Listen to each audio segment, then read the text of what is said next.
నమస్కారం. ఆర్వీఆర్ టీవీకి స్వాగతం. మూసీ నది పునరుజ్జీవం, సుందరీకరణ ప్రాజెక్టు విషయంలో తెలంగాణ ప్రభుత్వానికి భారీ ఊరట లభించింది. ఈ ప్రాజెక్టును సవాల్ చేస్తూ బీఆర్ఎస్ నేత పటోళ్ల కార్తిక్ రెడ్డి దాఖలు చేసిన పిటిషన్ను నేషనల్ గ్రీన్ ట్రిబ్యునల్ డిస్మిస్ చేసింది. దీంతో మూసీ ప్రక్షాళన పనులకు న్యాయపరమైన అడ్డంకి తొలగిపోయినట్లయింది.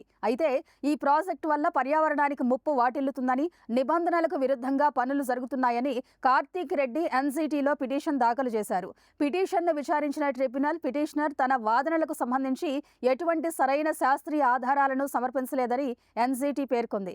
కేవలం అనుమానాలతో ప్రాజెక్టును అడ్డుకోలేమని, పర్యావరణ ఉల్లంఘనలు జరుగుతున్నాయని నిరూపించడంలో పిటిషనర్ విఫలమయ్యారని ట్రిబ్యునల్ అభిప్రాయపడుతూ పిటిషన్ను డిస్మిస్ చేసింది. కాగా హైదరాబాద్ మహానగరాన్ని విశ్వనగరంగా తీర్చిదిద్దే ఉద్దేశంతో మూసీ నదిని లండన్లోని థేమ్స్ నది తరహాలో సుందరీకరించాలని తెలంగాణ ప్రభుత్వం సంకల్పించిన విషయం తెలిసిందే.